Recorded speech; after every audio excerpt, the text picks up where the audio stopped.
Hello to everybody. Welcome to today's second session. We will now look at the role of official development assistance, short ODA, in funding the implementation of the SDGs. My name is Sonja Griegert. I work with the Association of German Development and Humanitarian Aid NGOs, and I was asked to facilitate this session.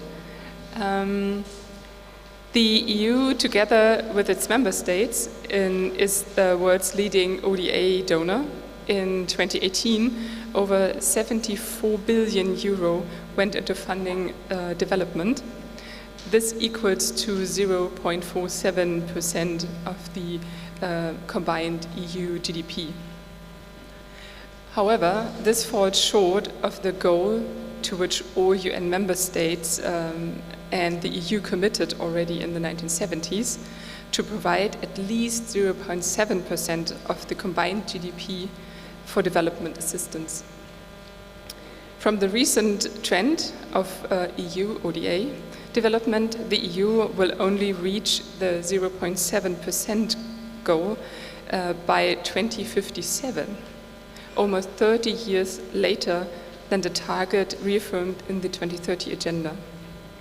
Apart from the level and development of ODA contributions, there are at least 3 trends to be observed which will reflect on the role of ODA funding in the SDGs. These are the increasing role of the private sector in development and the tendency of the EU member states to support private activities using ODA. The use of ODA to control migration and security measures, such as border control, police or military, over basic service needs. The modernization of ODA concepts of the OECD and the development of a new metric to measure funding sustainable development globally, the total official support for sustainable development, TOSSD. All of this recent trend could impinge on official efforts to reach the 2030 agenda's most basic principle, to leave no one behind. To reflect on these developments in more detail, we invited 3 distinguished guests. A very warm welcome to Mrs. Angela Sima. She's counselor with the Programs Department at the Romanian Agency for International Development Cooperation. Mr. Luca De Freya, Deputy Secretary of Action Aid Italy, and Mr. Jan van der Poel, Policy and Advocacy Manager at Eurodat. We will proceed as follows. Mr. van der Poel will start by giving a brief overview of recent trends in development financing and will point out the challenges of ODA funding and spending. His input will be followed by the presentation of Mr. De Freya, who will show us the recent trends relating to ODA modernization, the EU ODA in the next multi-annual framework, that is the EU budget, and the conceptualization of the TOSSD, the new metric for measuring sustainable development funding. Last but not least, Mrs. Sima will reflect on the aforementioned details from an EU member state perspective. She will present an overview of Romanian ODA and the RO8's contribution to the 2030 agenda. After we heard all the 3 inputs, I will open the discussion for you and for questions. So, please, Jan, go ahead. Thank you very much for this kind introduction. Is it okay if I stand up? Because that way I can see the presentation as well, which may be helpful. So thank you for these kind words of introduction, and also thank you to the thanks to the organizers of this event. It's wonderful to be in Bucharest, my first time in Romania. I arrived yesterday evening. It was raining, which was actually quite nice because I came from Brussels and there's a heat wave there. It's 37 degrees, so it was a refreshing evening in Bucharest, which was nice. So thanks for this. So what I'll try to do in the next 10 minutes, because we want to give ample space for discussion, so I'll try to be brief, is basically give a bit of an overview where we stand on development finance, to see what the place of ODA, of aid is in this story, and some challenges related to this. So maybe just quick introduction, who or what is Eurodebt? We are the European Network on Debt and Development. We are based in Brussels, and we are a network of 50 members in member organizations, NGOs, in 20 EU countries. We have partners in Africa, Afrodat, they're called, Debt and Development Network in Latin America and in Asia.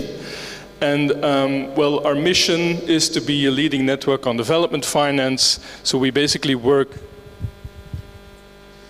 Son? It's still okay. Sorry.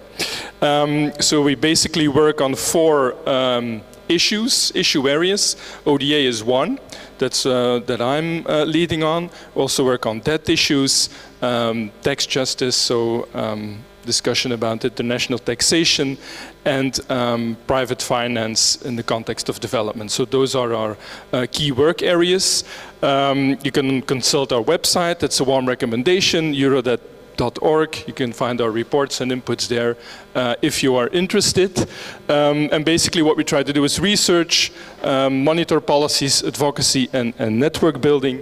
And actually, we had, this is our family picture, basically, that was taken not that long ago, early this month. I think there are some people in this room who attended our conference, where we discussed 2 days in Ljubljana, in Slovenia, where we discussed finance issues, strategized together, and also basically had a nice experience together, because we think those experiences are key to a viable network. So this is, well, the family picture. So a lot of people there. Was a very interesting experience. So just a few words that I wanted to share with you on who we are. And you can check us online. Always happy to engage with whoever's interested. Okay, let's get to the real stuff then. So, I mean, it was already mentioned in the first session, the SDGs. It's a kind of landmark agreement, I think basically because they tie the 3 ropes of development together, the economic, the social, the environmental rope for the first time. But there's also a financing agenda linked to this, which was agreed also in 2015, actually before the SDG summit in New York, in Addis Abeba, so the Addis Abeba Action Agenda, which is basically, well, the financing agreement, how to implement these, this very ambitious agenda. And put a number there, and it's quite a mind-boggling figure, basically. It's drawn from a UN report that says, well, we need 2.5 trillion, and I always, for me, difficult to imagine all the zeros, but $2.5 trillion yearly to close, well, basically to make sure there is enough investment in infrastructure, in services, to make sure the SDGs happen. Of course, this is not going to come from ODA alone. I think that's quite clear. This amount of money, it's not only ODA we are looking at. It's basically private and public sources. And maybe in terms of private sources, to make just 2 comments on these. In the debate, a lot of focus is on international private flows, international foreign investment. While if you look at the reality, in fact, domestic private investment is actually the most important element of this in developing countries. Looking at the figures, 25% of GDP is domestic private investment, while foreign direct investment is in developing countries just 3–4% of domestic GDP. So it's very important to make this point and to stress the importance of the domestic private investment as well, and the role of public development banks, for instance, that is rarely discussed in these discussions, we think are quite key. Now, if you look at the international flows, I think there's 3 observations. They're volatile, so they go up and down, which makes them, of course, less predictable, less strategic for countries to build upon. They go with significant outflows. Just look at foreign direct investment, for instance, the profits that are made by companies who invest. Oftentimes they're not invested within developing countries, they are repatriated back home, back to the countries where those companies are. And the third observation, they're driven, well, by external factors that are beyond developing countries' control. Investment decisions, for instance, are rarely made within capitals of developing countries. They're made elsewhere. So there's a difficulty there in order to really grasp strategically go about with these sources. Then in terms of public resources, we're talking about ODA here. I will do this in a minute, but it's also about raising domestic resources, taxation, essentially. And of course, there's a big issue. Look at the scandals, we all know them, the LuxLeaks and all the different kind of leaks, with really the importance of closing the leakages in the system. Make sure that tax avoidance, tax evasion is dealt with. This is something, an important issue, I think, within the EU to make sure this has happened. And then it's not only about the flows, but it's also about systemic issues. And what I mean by that, maybe two examples, and it's also two campaigns that Eurodebt is working on. The first is on debt. We see not only debt levels are changing, countries are increasingly getting into debt distress situations, but also it's about the nature of debt is changing. So the lenders, more private lenders, different actors who haven't been involved in previous ways of arranging those debt in the Paris Club or in HIPC agreements and things like that. So again, we're really facing a new debt crisis, and that's why Eurodebt, together with partners and members, are advocating to have on a multilateral level a workout mechanism to make sure that this is dealt with in an appropriate way to contribute to the SDGs. This is one of our campaigns. I could show you pictures of the conference. We had a real debt workout, so we did some exercising just as a kind of fun way to underline the importance of this. And the second, I think, is one of those systemic issues is if we want to make sure developing countries can increase their tax revenue, this means we need cooperation, coordination on an international level. And we see now that developing countries are oftentimes not included in these talks, in these discussions happening at the OECD. So one of our campaigns there is to really have a multilateral, at the UN level, an institution, a body where these topics can be discussed that are absolutely key. So it's not just about the flows, public-private, it's also about the systemic issues. That's, I think, important to stress. Now, where does ODA fit into this picture?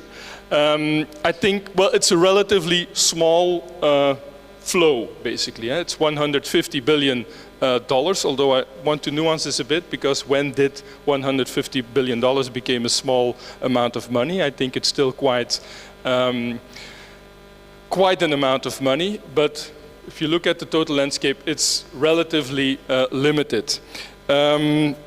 But in theory, I think it's a crucial resource, and there's, I think, 4 reasons for this.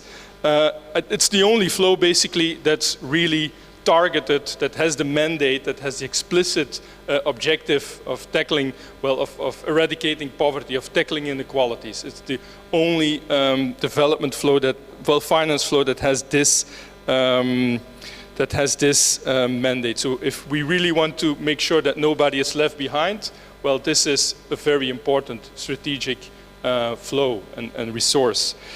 Maybe a second reason why I think it's still crucial is it's counter-cyclical. So basically when economies go bad, ODA should be stable, should be predictable and constant. So you can, other finance flows, private investment, that's very volatile. ODA is quite stable. It's predictable, and it has some principles attached to it. It's called development effectiveness principle that really make sure that it can be used by countries, ownership, for instance, by developing countries in a strategic way, targeted at priorities they have in order to bring about sustainable development. So I think there are still some quite strong arguments to say that ODA is a crucial source. Now in practice, what do we see happening? 3 trends. Well, basically it's flatlining. I mean, we're $150 billion. It's 0.34% of GNI of donor countries, while we have this commitment, the promise to reach 0.7. We're still a long way short of reaching this objective, and it's flatlining. And if you look at least developed countries, specifically in Africa, it's even going down. So I think this is an important observation to make. Increasingly, and this was already mentioned, it's serving donor interests. Two examples. Migration is very, very clear, I think. You have a quantitative aspect, and many ODA is spent to host refugees in donor countries, but also more on the qualitative side. And give one example, Niger, for instance, a country where half of population is still in hunger, has one of the most, maybe the most sophisticated border control infrastructure in Africa, which is funded by European donors and aid money. So clearly there is kind of instrumentalization going on of ODA for other purposes.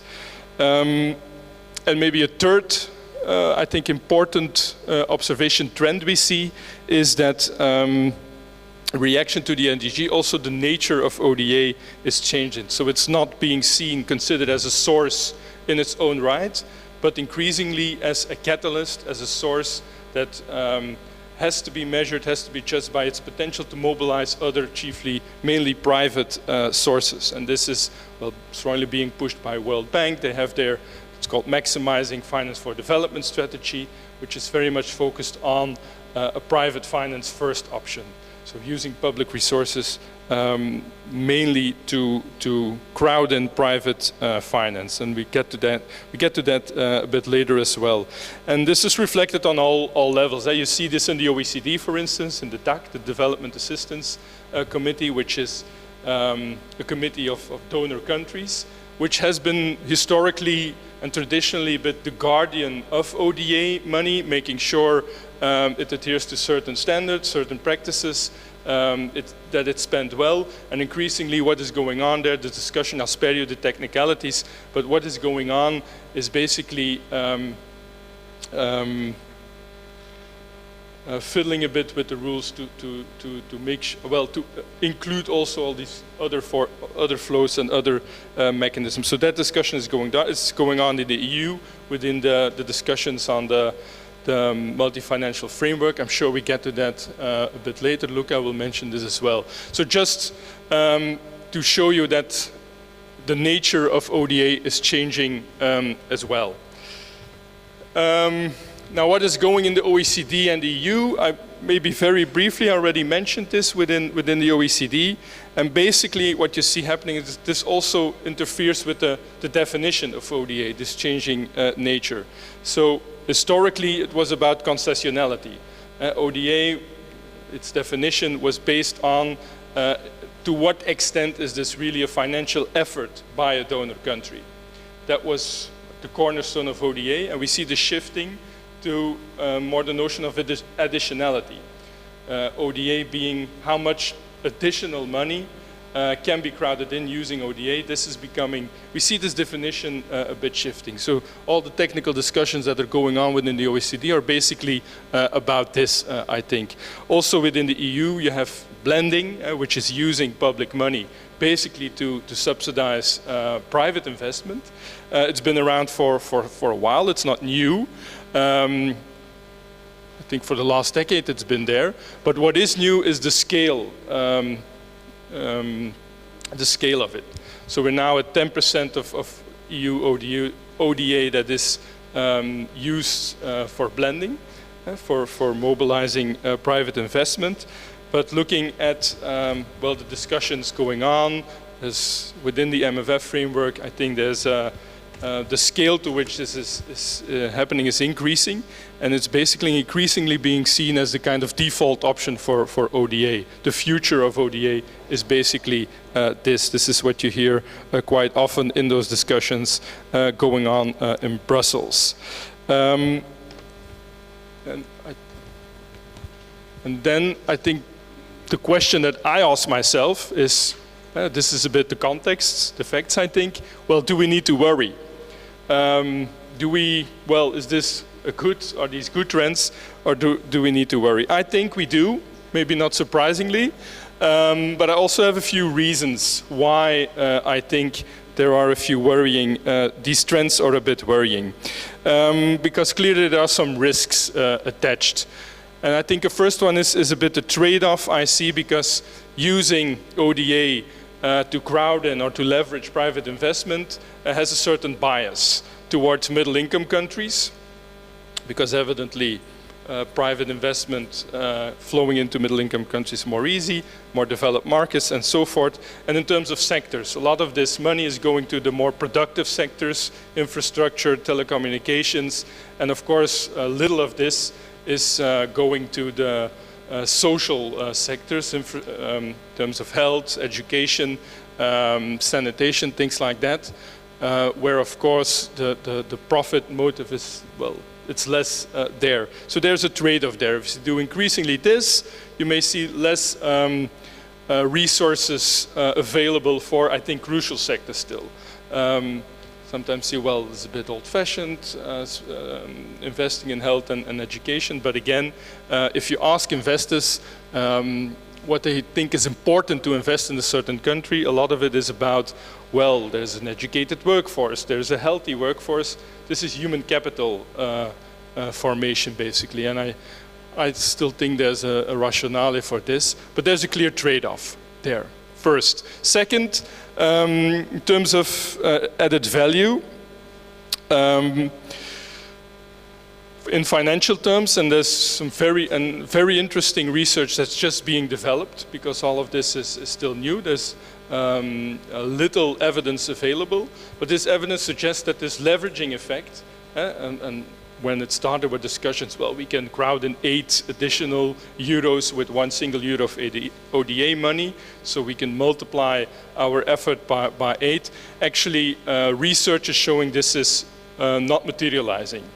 And this is basically the infograph I took from this research, which says in the poorest countries, poorer countries, $1 only mobilizes 37 cents. So we're not getting from billions to trillions, we're getting from billions to little less billions, basically.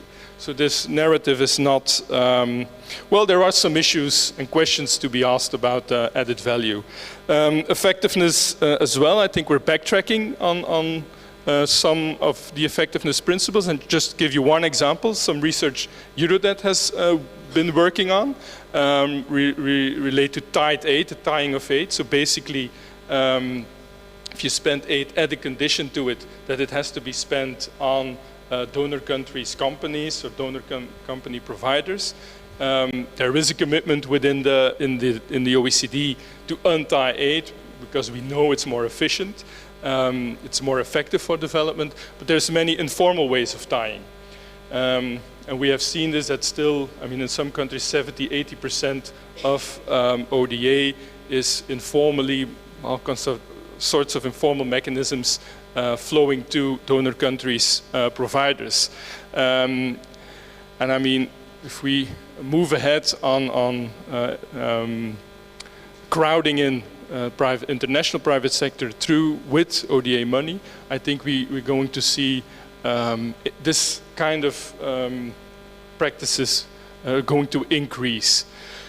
There's some side effects attached to this. I'm just give you one example. Tax evasion, many of companies involved in contracts are also companies who are based, for instance, in Bermuda or other tax havens. So there's some concerns there in order to make sure that we have the right principles in place on who we are going to partner with, what companies we're going to work with.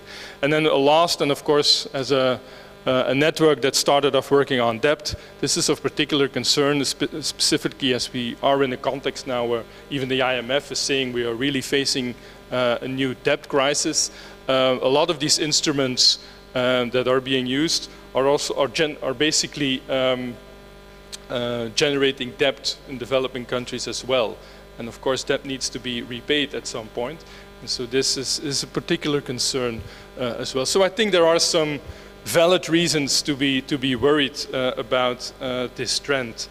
I think I'll leave it at that at this stage. I think Luca will go a bit more into the specifics of what's happening at EU level, but I'll leave it at this point. And thank you for your attention. Thank you, Jan, and thank you very much for setting the stage. So my role is going to be very easier, and going to use less of the time I was expected to use. But really would like to thank you for having me here. It's a great pleasure to be in Bucharest. It's my first time too. I'm not an English language native speaker, so sometimes I will start mumbling, so help me with that, okay?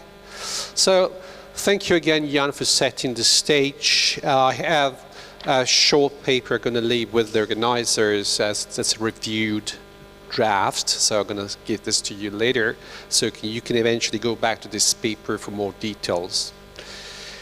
And so I guess that there are a few lessons that we have already learned from Jan's presentation.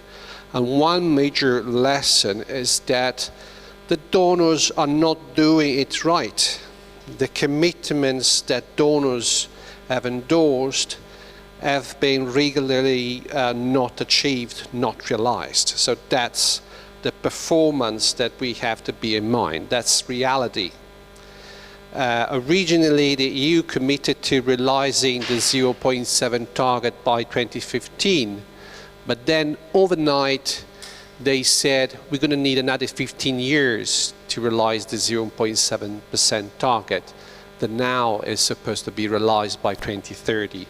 Actually, there is not even a date because the actual language says within the framework of the 2030 agenda, so it's even less binding. So that's one of the major lessons that we have learned from Jan's presentation.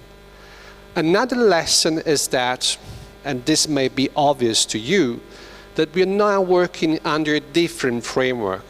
As this different framework is the 2030 agenda.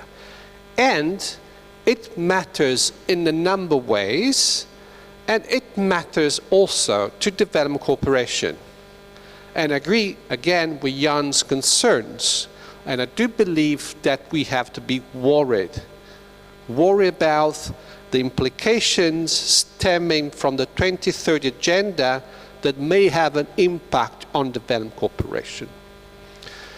At the moment, I would just focus on two major features from the 2030 agenda that we have to consider from the angle of development cooperation. We have more ambitions. We have 16 plus 1 goals to realize under the 2030 agenda. And this is a major difference from the previous framework that someone in the room may still remember, the SDGs. At that time, we had just 8 goals, 7 plus 1. And now we have double, basically, the number of goals. So we have many more ambitions. And this can actually imply that development cooperation is supposed to serve many different goals. It's fair to say that the 2030 agenda is not just about development cooperation, it's also about our own countries. That's fair to remember and to say.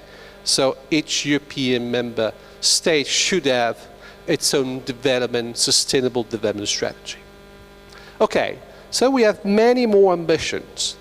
And the other implications is that we need more resources. So it's important to bear this in mind, that if we would like to realize many more goals, we need many more resources.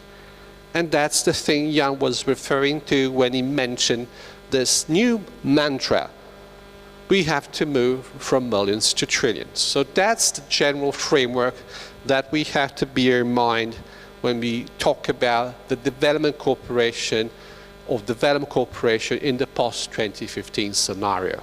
We have, through development cooperation, to serve many more goals, we need to generate many more resources. And consequently, this idea that we need to bring the private sector on board more than in the past. This is not new. As a room of practitioners, I think you should know, or you already know, that this is a well-established notion that we need a private sector and development. You can go back to the Financing for Development conferences, the first one held in 2002, and if you look at the FFD agenda, you have private investments, direct foreign investments directly. You have trade.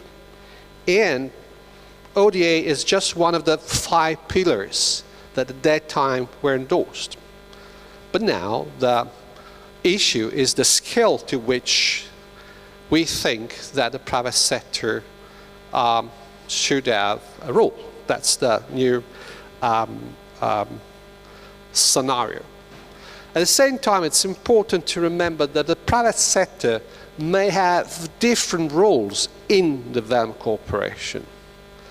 The private sector as a provider of services or goods, this is a regular business. This is really happening.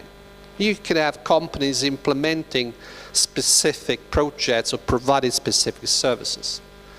You can have the private sector of partner countries in the south. And in that case, the private sector can even receive ODA because we must support local private sector in partner countries. And then thirdly, we have this new role, this new dimension, this idea that we can use resources coming from the private sector. Very ambitious idea. Why the private sector should put money into development. That's what Jan was referring to. The private sector goes to countries, goes to sectors that can actually generate profits and not countries that are most in need.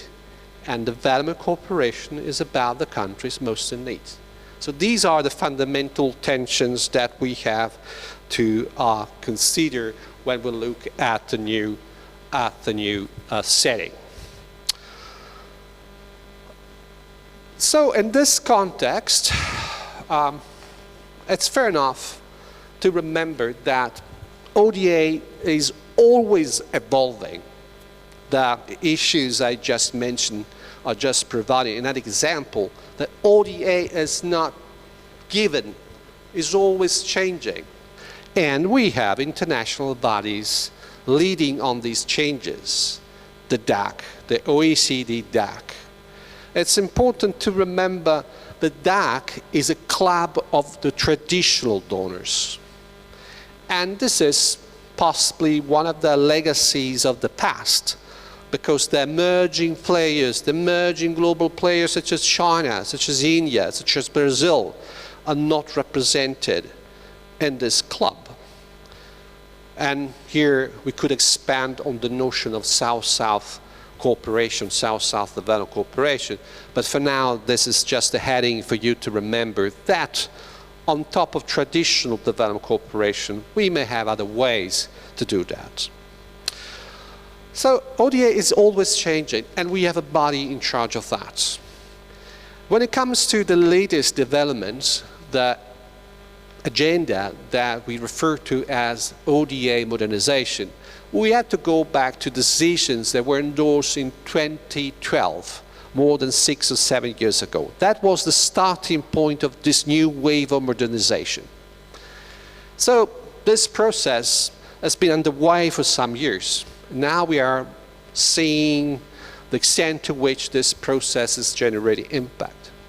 And actually the process to come up with a new metric, sorry for the language, metric, a new statistical measure to capture the new financial flows was already started, was already endorsed as a decision in 2012. But it's taking more than 5 to 6 years to come up with a final framework. Then we're going to look into later that is called Total Features for Sustainable Development. So over the past few years, starting 2012, the DAC agreed on a number of decisions.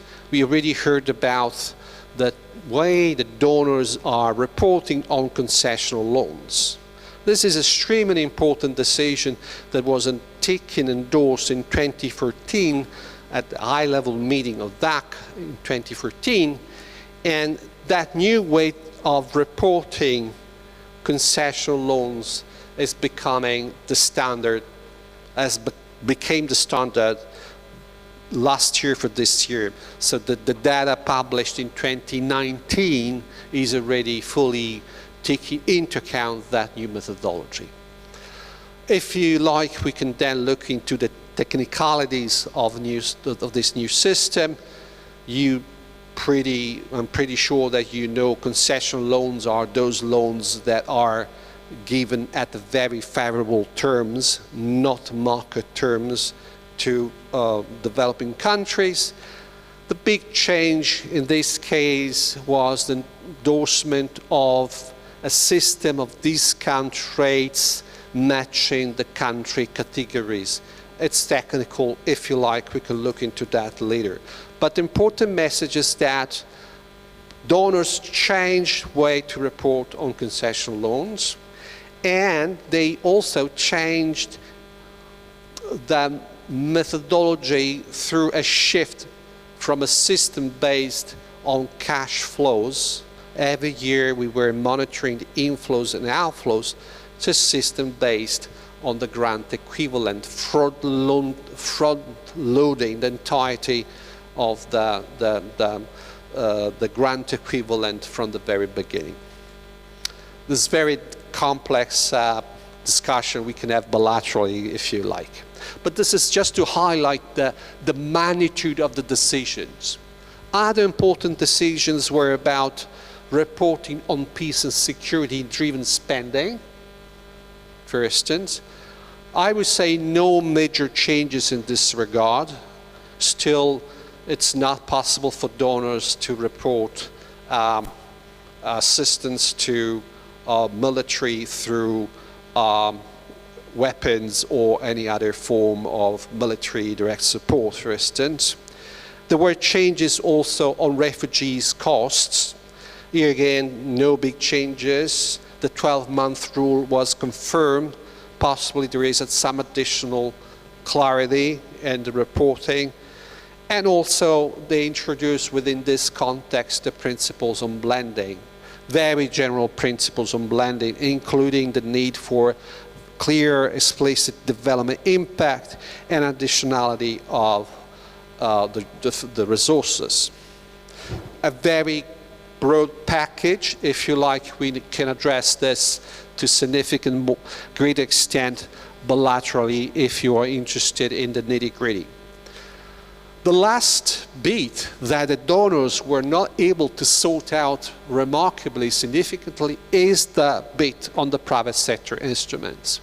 I think it's important to highlight this element here because it speaks to what I was referring to the beginning, the need or the intention to bring the private sector in to a more significant extent.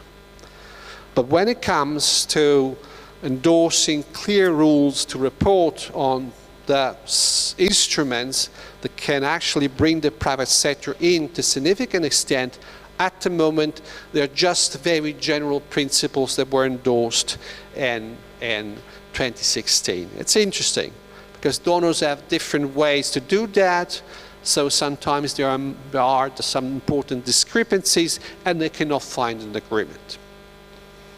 I will stop here on this because it's becoming too technical. I have 2 more points and then I'm finished. The second but last point is about the link between this and the European multi-year financial framework, because the discussions on the next multi-year financial framework are really about changing the financial architecture of the development cooperation instruments of the European Union with a far larger use of new financing. And for instance, this European Fund for Sustainable Development Plus is going to have a more significant role in the future. For instance, if you consider the total amount of resources for the development cooperation instrument, namely 89 billion, you have then the expectation to generate 60 billion euros through this new leveraging approaches, through guarantees. So the new financial architecture that the European Union is keen to push will be largely based on this idea: let's use aid to bring the private sector in, the catalytic, the mobilization factor Jan was referring to. One of the implications that we see from the CSO side is that a significant chunk of traditional ODA will be frozen, will be used as guarantees. Guarantees are a standby arrangement. So you simply put money on the table and your best scenario will not use that money because the projects you're guaranteeing will work. So even the best case scenario, you're just putting aside 10 to 15 billion that you will not use, quality money you will not use in actual or through actual development projects. Last but not least, the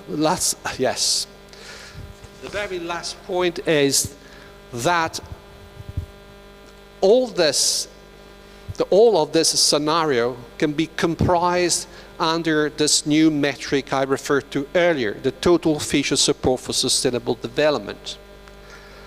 Quick comment to say that the discussion started in 2012. At that time, the sustainable term was not there. And now we know that everything about sustainability and sustainable is trendy. So to turn something from boring to trendy, you add sustainable and then the trick is done. But there are two features at least that you have to bear in mind. TOSSD is not just about concessional resources. Non-concessional resources will be the larger component, the larger chunk of this new metric. It's not just about numbers. It's about the idea that you can have development finance at market terms.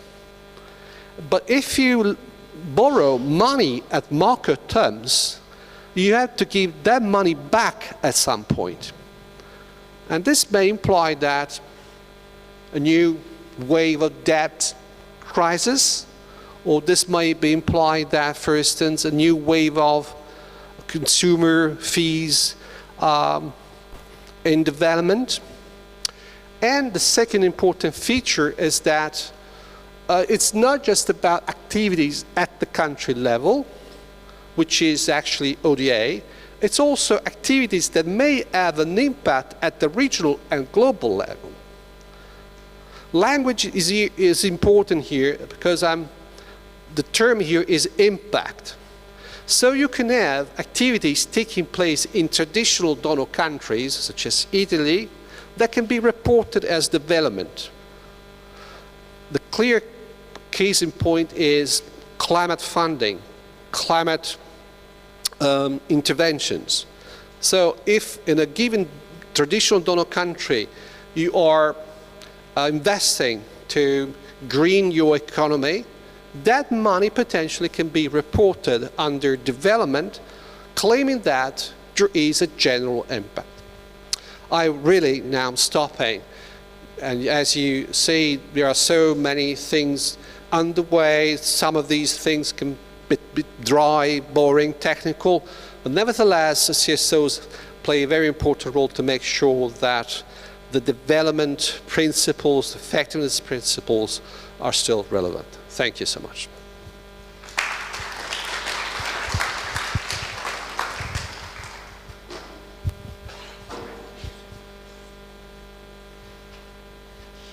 With your permission, I will speak seated as I have too many instruments to deal with. First of all, thank you for the invitation.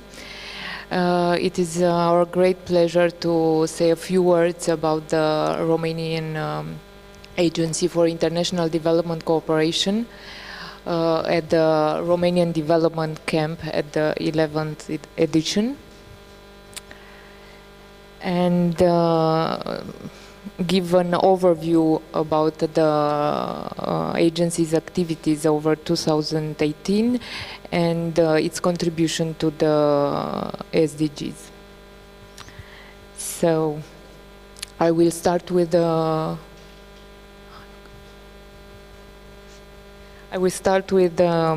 very brief presentation of the history. Romania is a donor. The Romania's Development Cooperation Program was officially launched in 2007.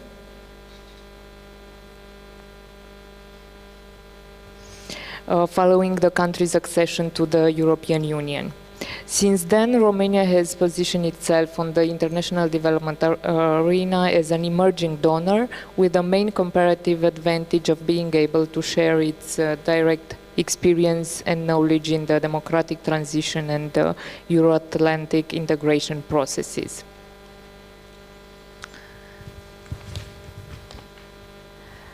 In 2008, the Ministry of Foreign Affairs of Romania signed a strategic agreement with UNDP, and the UNDP has provided since then support to increase Romania's institutional capacity in the field of development cooperation, and acted as a temporary agency for the implementation of ODA projects financed by the Ministry of Foreign Affairs, supporting as well the creation of the Romanian agency and the establishment of the new legal framework.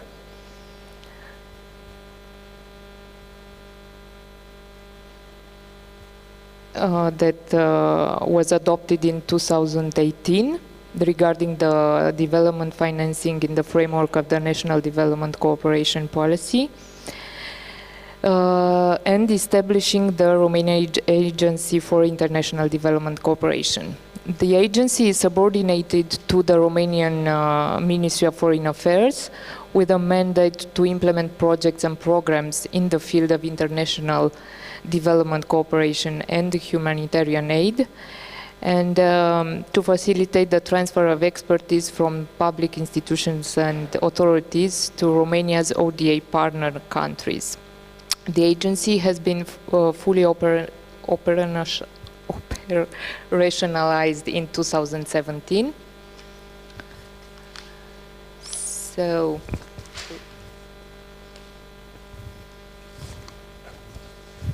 okay.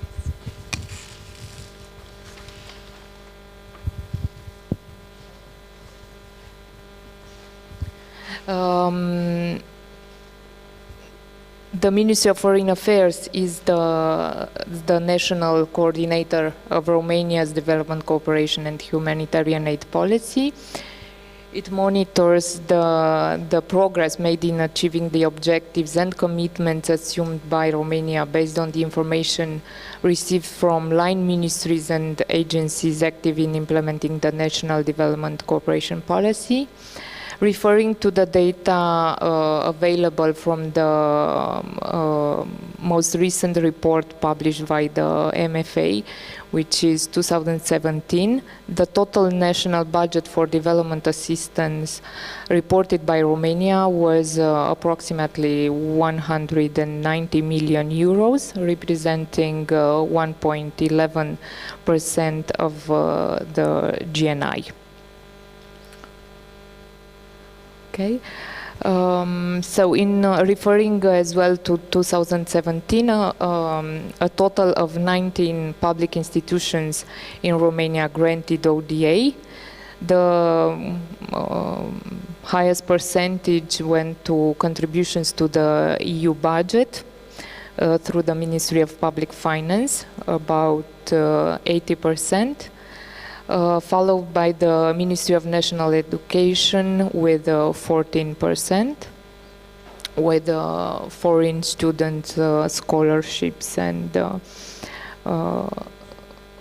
okay, the Ministry of Foreign Affairs had a percentage of 4.8% of the total ODA of Romania, consisting in multilateral assistance around 30%, contributions to international organizations and funds, and 70% to bilateral assistance in priority areas such as governance, education, and humanitarian aid.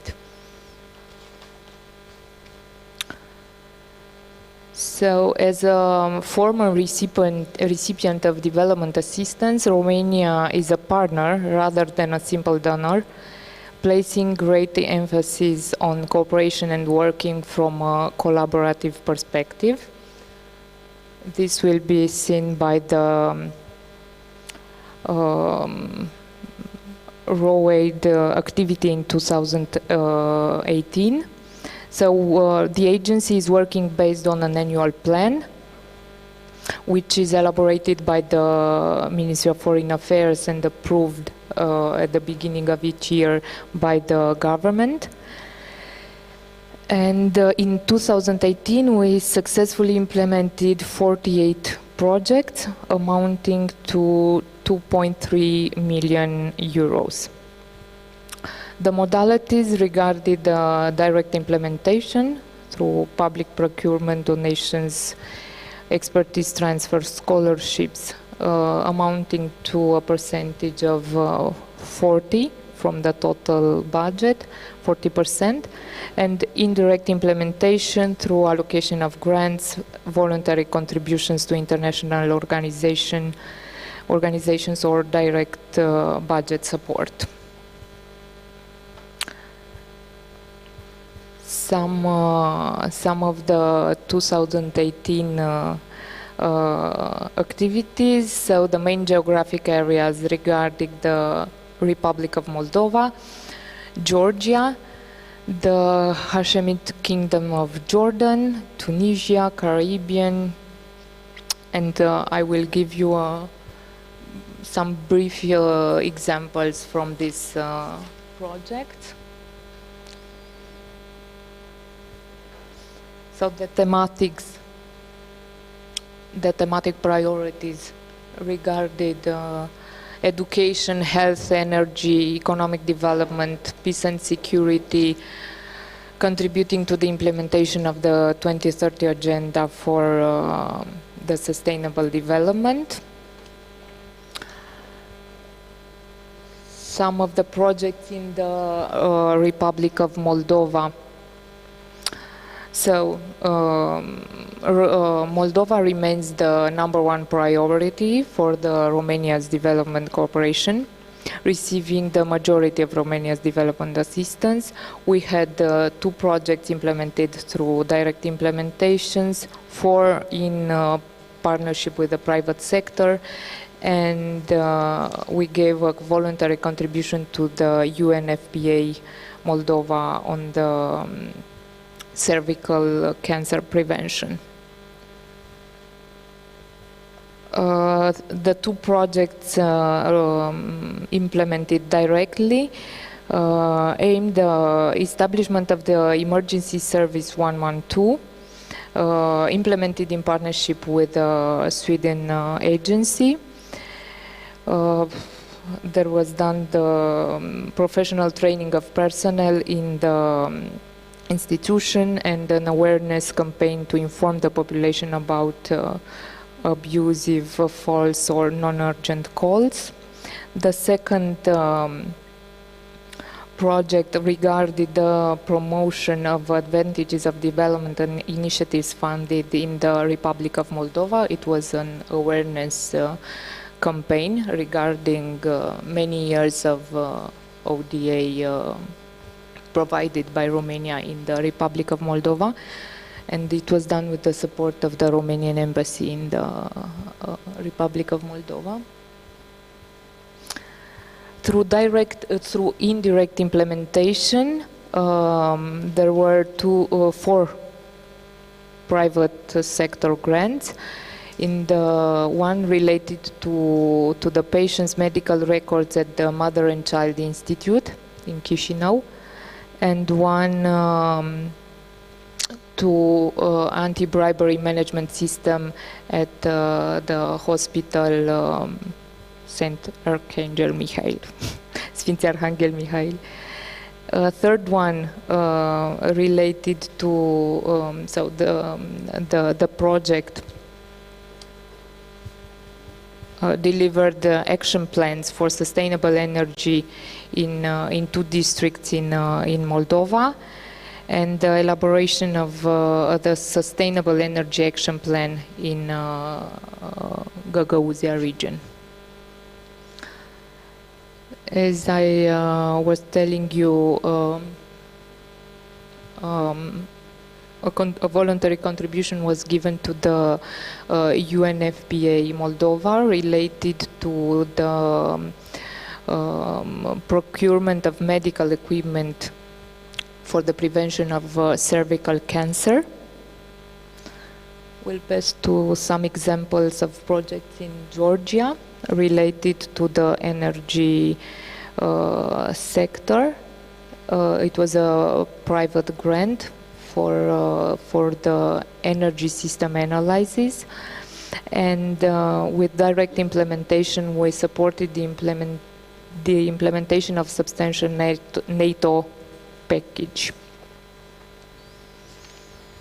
An example from Tunisia, done directly by the agency as well, for the endowment of the Bourguiba Institute of Modern Languages from El Manar University.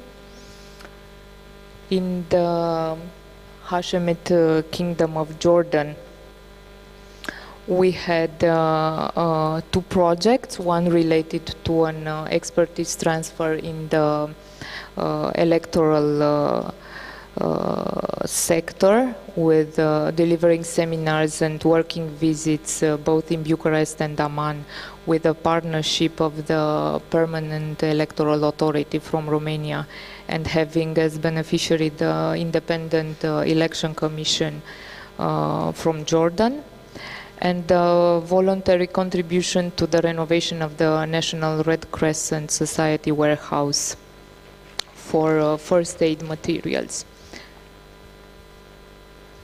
In Africa,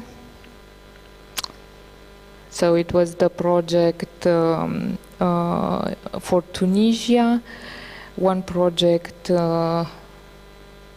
in the Sahel region I will tell you about, and 7 projects with private sector.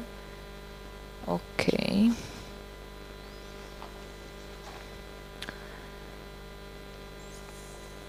So in Egypt, there was conducted an analysis related to the Alexandrian Mediterranean Research Center within the Library of Alexandria.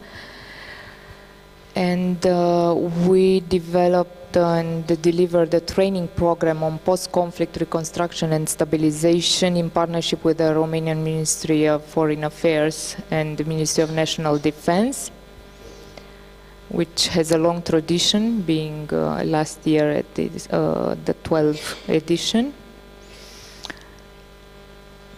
As well, in sub-Saharan Africa took place an transfer expertise for young diplomats from different countries.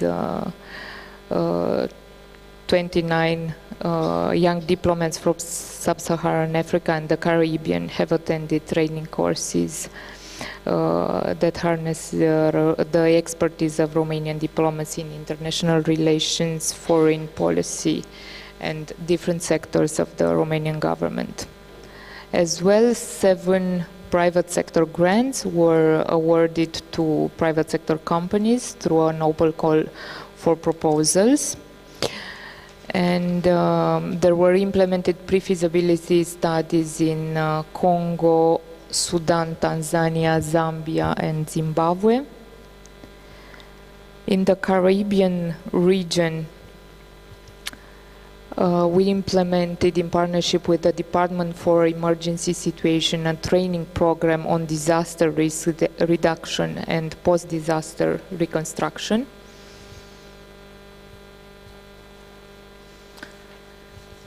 Another example from the Caribbean region, it was the regional training on transborder crime and cybercrime, in partnership with the Ministry of National Security from Jamaica and Romanian Ministry of Interior.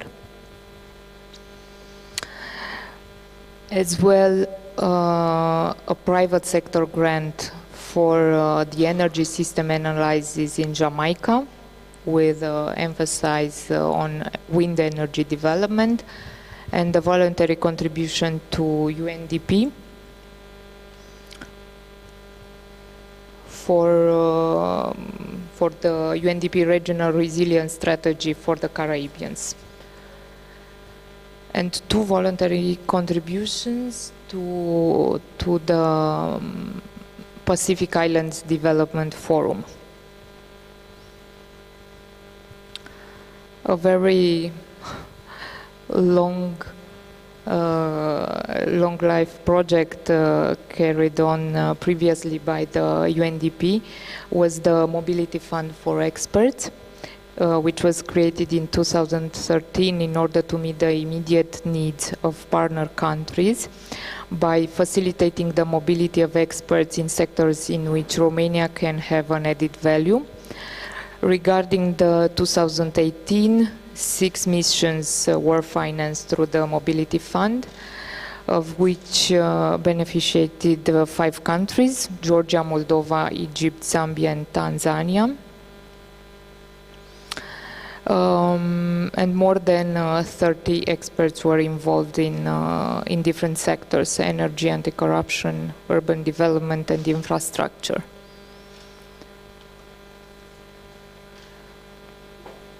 So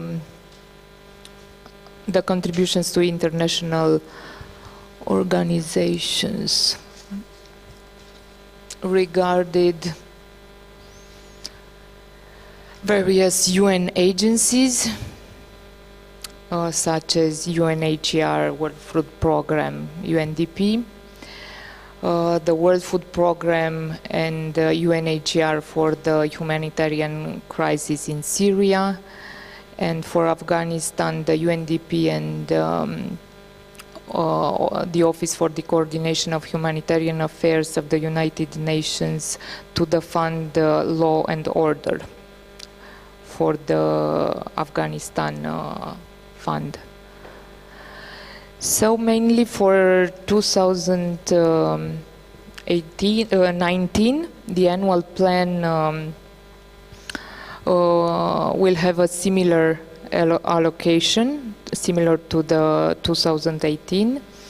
Will be maintained broadly the same beneficiary countries, while seeking to ensure to consolidate the previous year projects, but as well replicating successful projects in other geographical areas, as for example the prevention of cyber crimes in Mexico. What is more, that we are seeking to expand the Romanian ODA to other countries from Latin America, such as Colombia, with a project in the field of cadastre. Briefly, the 2019 plan includes around 30 projects dedicated to Moldova, Ukraine, Georgia, Jordan, Malawi, Tunisia, Mexico, and Colombia.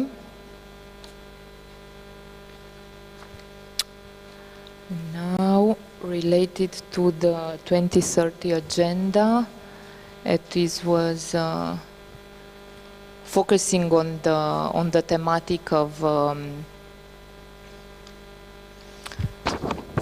the implemented project. It is more or less they are more or less in accordance with Agenda 2030 for the sustainable development, and synthetically will contribute to reaching the SDG 3, good health and well-being. Approximately 5 projects we have in this sector contributing to this goal. SDG 4, quality education, 4 projects. SDG 7, affordable and clean energy, 8 projects. SDG 8, decent work and economic growth, 3 projects. The majority of projects contribute to the SDGs, to the SDG 16, peace, justice, and strong institutions. Mostly to building effective, accountable, and inclusive institutions at all levels. And of course, we contribute to the SDG 17, partnership for the goals, around 8 projects. According to this last SDG, partnerships for the goals, a successful sustainable development agenda requires partnership between governments, the private sector, and civil society. As regards the private sector, while governments play a fundamental role in driving change and achieving the sustainable development goals, we also believe that the private sector represents an essential factor in driving success. Furthermore, the private sector plays an important role in the development cooperation policy of other European countries, such as Germany, Netherlands, the Czech Republic, and Slovakia. And inspired by their practices and involvement of private companies, ROAID seeks to collaborate with the Romanian private sector for the implementation of development assistance projects. Our joint efforts contributing to an increased reach and impact of Romania's ODA. Our development efforts would not be complete without the valuable contribution of civil society. NGOs around the world have proven throughout the time their fundamental role in achieving development objectives by effectively reaching the local communities. The Romanian Development Camp in itself, now at its 11th edition, stands proof of the catalyzing role of civil society, bringing together all the relevant actors and creating a much-needed platform for dialogue. ROAID places great emphasis on cooperation and working from a collaborative perspective. For example, ROAID seeks to collaborate with other European development agencies. You have heard of the example of the project implemented with a Swedish agency, SIDA, where we applied for a grant and implemented the project on the benefit of the Republic of Moldova. Furthermore, ROAID is interested in identifying opportunities to collaborate with DG DevCo, the European Commission's Director General for International Development Cooperation. We are also interested to explore as many learning and collaboration opportunities as possible, even beyond the European borders. Therefore, we signed a cooperation agreement with the Korea International Cooperation Agency, KOICA, and we also advanced discussions with the Japan International Cooperation Agency, JICA. Both agencies being interested in developing projects in the Republic of Moldova, Western Balkans, and Africa. To conclude with, I think Romania has made a great progress in consolidating its role as a donor country, joining the international community in its efforts to achieve the Agenda 2030 and the 17 Sustainable Development Goals. Nonetheless, development challenges cannot be tackled by government alone. Private companies and civil society alike play an essential role in this respect, and our joint efforts being key in achieving the Sustainable Development Goals. So we are open for new partnerships and exploring new opportunities. Thank you.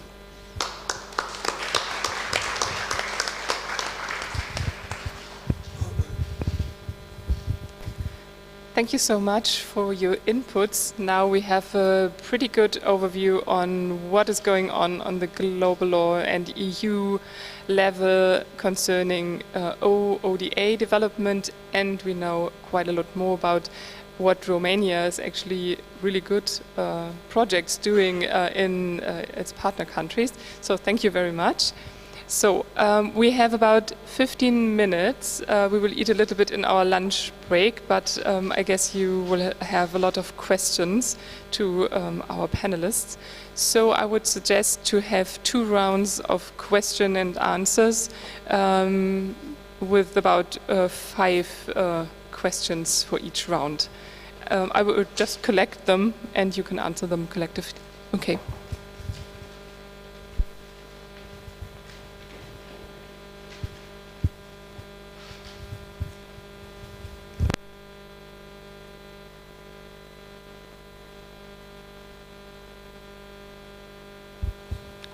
I have a question for the representative of the Romanian agency. And the question is, well, first of all, congratulations for having such an extensive range of events and involving this wide range of actors of the society, including the private sector. I would like to know if there will be, if you consider some opportunities also for CSOs, for civil society organizations, to get actively involved into international development, supported by the Romanian agency.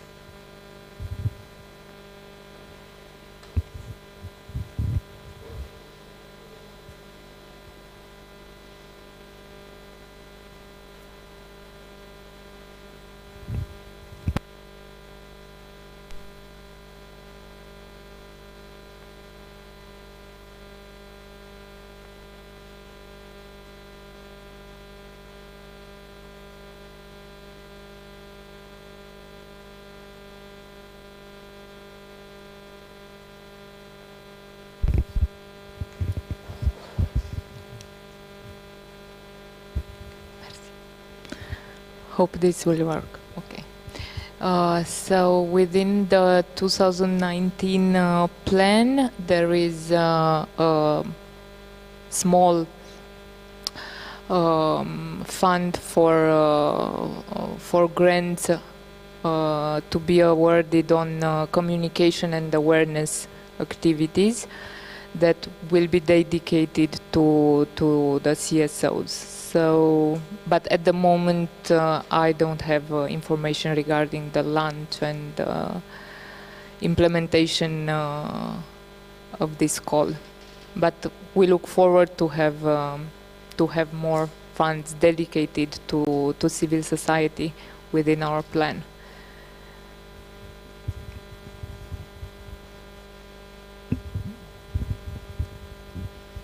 Are there any further questions? I know it was quite technical inputs in the beginning.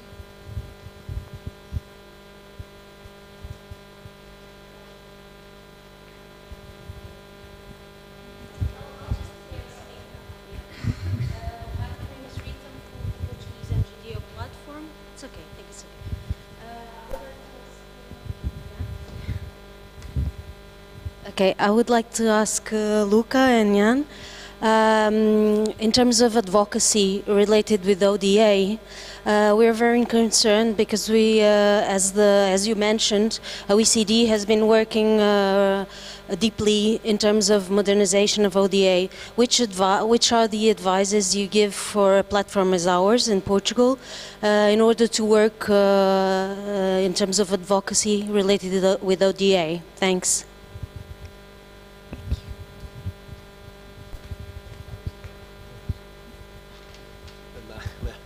Thank you, and it's great to have you in the room, because from Portugal we have the director of the cooperation office within the DAC. So Jorge is coming from Portugal. So I guess when it comes to your platform, you have a very clear role. You should be actually, if you are not doing that already, trying to establish some connections with Jorge and his team. I know that now he's based in Paris, but I guess it still plays a role in your setting. Also, if I'm not wrong, sorry to be so focusing so much on the details, but my understanding is that a Portuguese delegate to DAC is leading on the statistical work from the delegate's side. Anyway, this is just an example of the kind of approaches you may want to establish. You can work with your national offices that are in touch with the DAC. So that's basically one entry point. One of the things we have noticed is that sometimes offices in the capitals are not really paying that much attention to conversations taking place in Paris at the DAC. And this to me is a blunder, a very significant mistake, because it's true that there is a technical component to such conversations, but the major decisions have a political nature, so the capitals should be involved. So another role to play at the national level is to make sure that the government offices in the capital are aware of the conversations taking place in Paris. It may sound a paradox, but sometimes CSOs have the capacity to capture certain policy conversation better than officials. So we have a role in bringing the officials in the capitals up to speed with the global conversation. So that's one suggestion. Jan? Yeah. Maybe just to respond to this, I think that, in fact, that is important. I mean, this link between Paris and national capitals, sometimes that can be an asset as well. It depends a bit on your government, I guess. The fact that the national capitals is not always that aware of what's going on in the OECD, sometimes it can be a good thing as well, in terms of strategy, I think. I have one general remark, I would say, I mean, discussing the strengths and worries, and I think as CSOs in general, we have a role in demonstrating risks and building evidence. I think we have a job at changing the narrative and building basically a positive case for traditional ODA, and the fact that I'm calling this traditional ODA already says something. I mean, this investment grant-based in human capital formation, I mean, we need to build the case more stronger, I think. Maybe just one more practical advice maybe, and it refers to the work that is going on in Paris.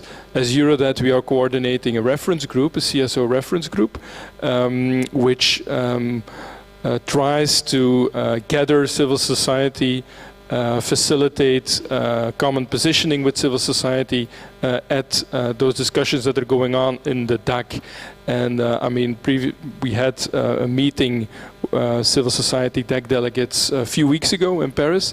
And I think it's very interesting and important for national platforms to engage there, because it's an opportunity to meet, to see who the government representatives are at that level, to engage there. I mean, there were a few national. I'm not sure if you are doing this. Forgive me if you are, and I'm giving useless advice. But there were some national platforms who were engaging for the first time, and really being very enthusiastic about this opportunity, this great, also to have separate discussions on what's going on nationally. So this platform, this space, I would advise to really use this. Yeah, that's... It's a very small addition, and why the national governments should listen to you also, because now there is a DAC CSO dialogue framework officially endorsed at the DAC level, so you have an official element you can leverage on. Maybe to add to the CSO reference group, it's open to all civil society organizations, so not only the ones from the DAC countries, from the OECD countries. So if you're interested in work on ODA or TOSSD and the new metrics and on how ODA is reported to the OECD, just contact Luca or Jan. They can make contact for you to the CSO group. So are there further questions?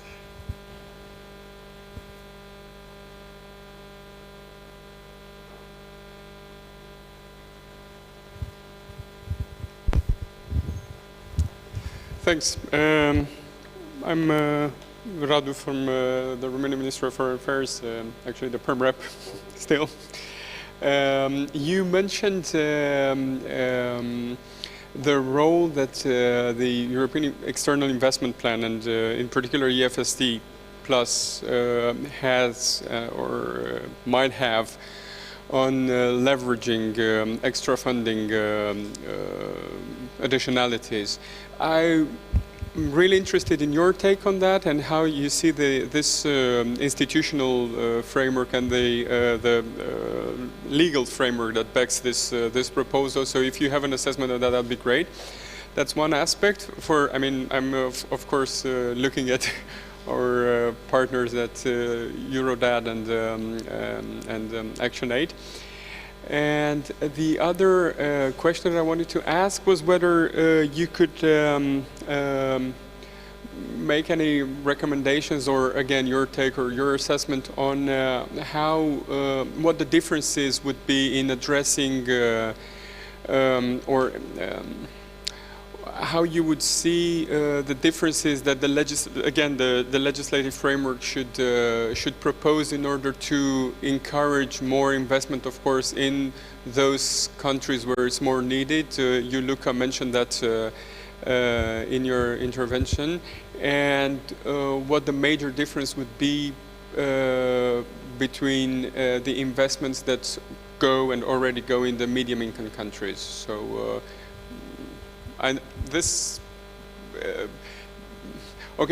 what I'm asking is a subject of a study, of a full-fledged study, but really just the flavor of your considerations on that. I mean, of course, I'm not expecting a strategy to be put on the table so that we can take over, but just your considerations on that would be great. Thanks.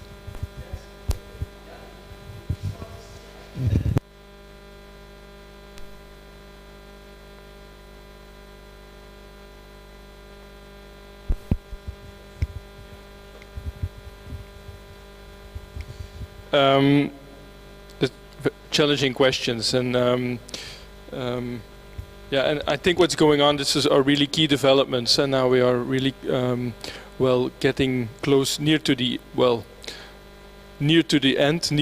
end on the MFF, the multi-financial framework, and there's quite a lot of change. So I think this is an important issue, and it's good, as mentioned here, also for CSO colleagues in Romania to be on this case and be monitoring this. Maybe on the assessment, I think, I already mentioned this, the upscaling, that's very much there, and I think, and this is a bit, I mean, looking at the legislative work that's there, I mean, there's the Commission proposal and then the Parliament response to it or position to it. I think one of the main issues, I think that's very important, is to, in the Commission proposal, a lot is open, basically. There are no threshold, I mean, no ceilings imposed. I think this is an important, I mean, as long as we do not know that this actually works, and again, this relates to subsidizing private sector, I think, personally, it's a strategy for any developing country. It's part of a development strategy. But should we be doing this without any ceilings at this point? At the point of time we don't really actually know it's working, I think that would be a mistake. So I think there's an important issue there. I think a second important evolution, I mean, the experience the EU, the Commission and development banks are having with the first EFSD and external investment plan, I mean, and the first data shows it's not really materializing what was expected, the leveraging ratios, the additionality it was going to have. It's not happening. I think this realization has kicked in, but the response to this has not been, well, maybe we should moderate this a little bit, maybe we should have a kind of moratorium, whatever. The response has been there's something going on in developing countries, basically, why this is not working. And I think this you see there's a lot of focus on policy dialogue, which is well, basically discussing with developing countries nationally. I mean, we were discussing during the break the integrated financing networks, which is something technical within the others action, which is basically about what is going on in developing countries. They should be doing differently in order to make this happen. And I think that's not necessarily the right answer or approach to this. So I think those two, for me, are a bit key elements in terms of my assessment of what's going on at this point. Thank you. As you were referring to the legal frameworks, one of the things I'm not still coming to terms with is this idea of using quality resources such as ODA to guarantee financial investments by other sectors. One of the things I learned from other countries, Sweden for instance, is that you're doing blending, but the collaterals are not coming from development funds. Not coming. From conversations with friends and colleagues within the Commission, well, they actually admitted that they were looking at that best practice, but apparently there are some legal constraints in the case of the European Union and Commission, but legally will be, from the legal perspective, all the legal arrangements, will be interesting to explore the possibility that even the case of the European Union debt fund, the collaterals are not coming from development money. So instead of freezing 10 to 15 billion euros out of the 89 from that development basket using other resources. And as I said, this is something to explore. So this is the challenge that we have to face. I'm not looking into the governance of the fund. I'm not looking into issues about alignment with country priorities, because these issues are all on the table. And as Jan said, I think that just one program is actually in the process of being rolled out from the predecessor to this new fund. So there is an issue about the speed of implementation. From a general perspective, I think would be very brave from the donor side to be clear about the actual meaning of these funds. I think it's now clear that even these funds, these blending instruments, are not a response to the billions to trillions. Not a response. They're not generating resources. So possibly it would be fair to go back to this idea that these funds, these blending instruments, are more about taking advantage of the private sector experience, for instance.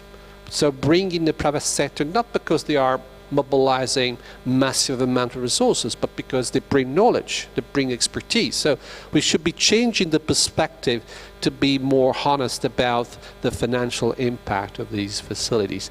On the middle income countries, you were referring to that. Well, I think there is already plenty of frameworks globally about responsible lending, responsible financing. That is the issue. Be responsibility. Make sure that whatever lending you do is actually rooted in the evidence that the country and the given country will be able to pay back. That is the issue. If you're using non-concessional resources, you know that the country will have to pay back. So that's the big concern that we should have in mind. That's it for now. Thank you. To not eat further into our lunch break, I think we should stop here. I would thank... adjourn the conversation. Thank you very much for your inputs. I think you contributed greatly to the further discussion by presenting your statements, and we're looking forward to further conversations. Thanks a lot. Thank you for your patience.